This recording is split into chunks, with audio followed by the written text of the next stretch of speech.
December kó má kó wa lẹ́bí lọ, December kó má kó wa láyà lọ. Oṣù bàbà bàládé, bàbá lókè sọ wá nínú ìbànújẹ́. December kó má kó wa lẹ́bí lọ. Eléyìí tó mà tún ṣẹlẹ̀ nínú Nollywood, in tó mà bọkàn jẹ́ mọ̀ ni. Wọ́n tún lóṣèré orí ìtàgé yún Allwell Adémọ́lá, wọ́n mà ló ti jáde láyé. Ó ti dẹni àgbégbìn gbogbo àwọn òṣèré orí ìtàgé ńlá jàǹkànjàǹkàn ni wọ́n lọ ti ń lọ sí ìkànnì ayélujára tí wọ́n ti ń post RIP èyí sí òṣèré orí ìtàgé nínú Allwell Adémọ́lá eléyìí tó ti papòdà. Ṣùgbọ́n irú ikú wo ló kú àti pé irú ọmọ ọdún mélòó ló wà tó fi kú, gbogbo yín náà lè mọ òṣèré orí ìtàgé tó gbajúgbajà tí gbogbo àwọn ènìyàn mọ̀. Kó tó di pa máa lọ, ẹ̀yin abiyamọ ayé, mo fẹ́ kẹ́ ẹ sàmì àdúrà yín sí comment section yìí fún ọjọ́ mélòó tó kù tí ọdún 2025 yóò parí. Ọmọ wa, aya wa, ẹbí wa, gbogbo àwọn ènìyàn wa wọn ò mà ní gbé wa bò èèyàn lókù díẹ̀ tí 2025 yóò kárí. Tá a bá tún wá bọ́nú ọdún 2026 náà, a ò ní dẹni àgbégbè o. Gbogbo yín náà lè mọ òṣèré orí ìtàgé yìí Allwell Adémọ́lá.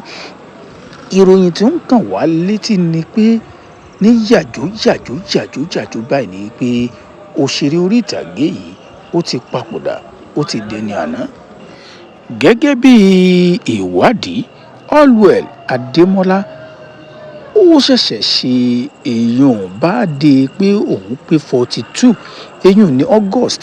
Àwọn àgbà yẹn ló fi àwọn fọ́nrán yìí síkànnì ayélujára. Àwọn ènìyàn sọ pé àfi bí ìgbà pé ó ti mọ̀ pọ́ lọ́jọ́ ti dé. Gbogbo aṣọ tó wọ̀ níbi birthday rẹ̀ tó ṣe last, aṣọ funfun ni, aṣọ funfun báláú, àfi bí ìgbà pé ó ti mọ̀ yìí pé nǹkan ti ń bọ̀. Ó lágbára o, ilé ayé asán. Ṣé wípé ẹ̀dá, ṣé wípé ara máa ń rò fún yàn bí orin Saheed Òṣùpá tó sọ wípé àṣì lọ́jọ́ tẹ́dà bá máa kú o, lọ́jọ́ tẹ́dà bá máa kú o, àmì ara àásọyàn o. Lọ́jọ́ tẹ́dà bá máa kú lọ́jọ́ tẹ́dà bá máa kú àmì ara àásọyàn o. Ṣé ká sọ wípé ó ti ń rí àṣàrà ìlú ló fi jẹ́ pé gbogbo aṣọ tó wọ̀ èyàn ò ní birthday rẹ̀ tó ṣe kẹ́yìn, aṣọ funfun báláú, aṣọ funfun báláú. Ẹ̀yin náà wò gbogbo àwòrán tí mo kọ́kọ́ fi hàn yìí, aṣọ funfun ló wọ̀ ń bẹ̀ èyàn ò nígbà tó ṣe birthday rẹ̀ tó ṣe last. Ilé ayé asán, àfọwọ́lẹ̀ fọ́ọ́bà. Ẹ jẹ́ ká gbáyé ṣe rere o, torí pé ilẹ̀ tí yóò mọ́la Ọlọ́run nìkan ló mọ̀. Gẹ́gẹ́ bí èèyàn Punch ti gbé jáde, wọ́n ní 43 years tó bá yẹ pé mo ti ṣe mistake, 43 years ló ṣe birthday, 43 years ló ṣe last èèyàn ní oṣù August. Ẹ sì mọ̀ pé December la wà. Ìjàmbá burú tó ti ṣẹlẹ̀ èèyàn lóṣù bàbà bàtà adé ìlásán kì í ṣe kékeré. Ṣùgbọ́n tó bá jẹ́ pé ẹ̀yin tún wà ní ara àwọn tó sì wà lókè èèpẹ̀ tẹ́ẹ̀ tí dẹni àgbégbìn, mo fẹ́ kẹ́ ẹ sàmì àdúrà sí comment section yìí pé ìwọ̀nba tó kù tọ́dún ó parí, má jẹ́ ń bọ́ oṣù lọ, oṣù bàbà bàládé. Ìwọ̀nba tó kù tọ́dún ó parí, a ò mà ní bọ́dún lọ. A ó wà máa gbéyẹ̀wò àwọn òṣèré orí ìtàgé ńlá jàǹkànjàǹkàn eléyìí tí wọ́n ti lọ sí ìkànnì ayélujára tí wọ́n ti post ẹ̀. Àwọn bíi Mide Martins, àwọn bíi Fẹ́mi Adébáyọ̀, àwọn èèyàn ńlá ni wọ́n ti post. Kódà ibi tó lédè torí pé tẹ́rí òṣèré orí ìtàgé Adémọ́lá Allwell yìí, tí wọ́n bá ń sọ̀rọ̀ nípa àwọn òṣèré orí ìtàgé eléyìí tó jẹ́ pé àwọn ènìyàn fẹ́ràn, tí ó yẹ pé kò lọ́tà, ó wà nù wọn. Tí wọ́n bá ń sọ̀rọ̀ nínú àwọn òṣèré orí ìtàgé tó yẹ pé kò lọ́tà. Ṣùgbọ́n bá a ṣe ń sọ̀rọ̀ báyìí, ẹ jẹ́ ká wá wò irú ikú wo ló pa Allwell Adémọ́lá gangan. Òṣèré orí ìtàgé kan ló kọ́lé, ó ní ilẹ̀ ṣú lójijì, kábíyèsí Ọlọ́run. Iná kú, ilẹ̀ ṣú lójijì. Ẹ̀yin náà mọ̀ túmọ̀ Yorùbá hùn tí wọ́n bá ní iná kú, iná fi rú ojú, ọ̀gẹ̀dẹ̀ fọ́mọ ẹ̀ rọ́pò. Allwell ti lọ, Adémọ́lá ti lọ, ó tún dojú àlá, ó tún dàrìnà pò. Ẹ jẹ́ tún máa wo àwọn òṣèré orí ìtàgé mi tó tún ti sọ̀rọ̀ nípa ikú rẹ̀. Ṣùgbọ́n báyìí irú ikú wo gan ló pa Allwell Adémọ́lá, a ò tí ì rí, àti pé àwọn tó jẹ́ ẹbí rẹ̀ gangan ò tí ì jáde síta kí wọ́n sọ pé bóyá ó ṣubú ńléèwẹ̀ ni o, bóyá àjálù burú ló sáré jálù o, bóyá ìjàmbá mọ́tò ni o, a ò tí ì mọ̀. Ẹ̀yin náà wo Fathia Balogun náà ni this hit me so bad ẹni ò bá kàn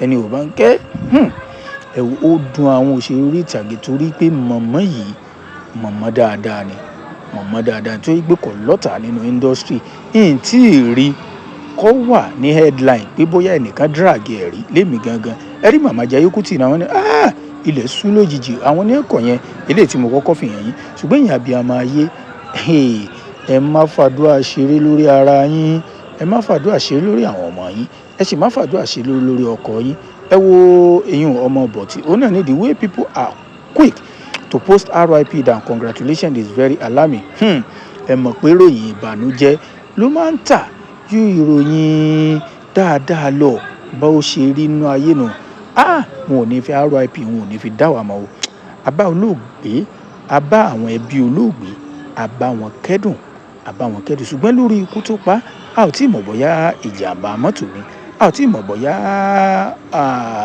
àìsàn ráńpẹ́ ni a ò tí ì mọ̀ bóyá ó ṣubú léèwẹ̀ ni a ò tí ì mọ irú ikú pàtó tó pa ṣùgbọ́n kété táwọn ẹbí olóògbé tí wọ́n bá ti sọ̀rọ̀ ẹ̀yin náà wo Mide Martins òun náà post candle night ọ̀pọ̀lọpọ̀ àwọn òṣèré ní àti post tá a lè mú wá tí ó pé wọ́n post candle night torí pé mọ̀mọ́ yìí ìyá dáadáa ni tí ó jẹ́ nínú industry ni mò ń sọ o tó jẹ́ pé ẹ lè rí kí ó jẹ́ pé kí wọ́n máa drag ẹ̀ fún nǹkan kan ẹ̀yin abiyamọ ayé a ò ní fojú sunkún aya a ò ní fojú sunkún ọkọ a ò ní fojú sunkún ọmọ gbogbo àwọn ẹbí wa ò ní fojú sunkún wọn ẹ share fídíò náà kẹ́ wá má gbàgbé ẹ subscribe yín sí YouTube channel wa bó bá tún ṣe ń lọ nípa ìròyìn tá a mú wáyé a tún máa já yín sí a ó máa jẹ́ ká ẹ mọ̀ kété tá a bá ti mọ irú ikú tó pa èèyàn Allwell Adémọ́lá tó jẹ́ òṣèré orí ìtàgé wa a ó mú wá fún yín láti lè jẹ́ pé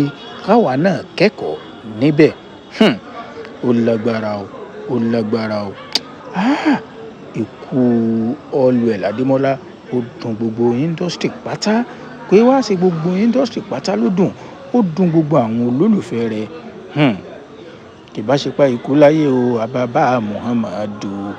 àbábá Muhammada ọ̀kẹ́ mẹ́fà lẹ́gbàá yìí a ò bá kan láyé mọ́ gẹ́gẹ́ bá a ṣe sọ síwájú a bá àwọn ẹbí olóògbé a bá wọn kẹ́dùn Ọlọ́run ọba yóò rọ̀ wọ́n lójú bákan náà àwọn gbogbo Nollywood pátápátá a bá wọn kẹ́dùn k'Ọlọ́run ọba kó bá ní ṣẹ́ aburú kó bá ní ṣẹ́ mọ́ nílé ẹnì kọ̀ọ̀kan wa ẹ share fídíò kẹ́ subscribe.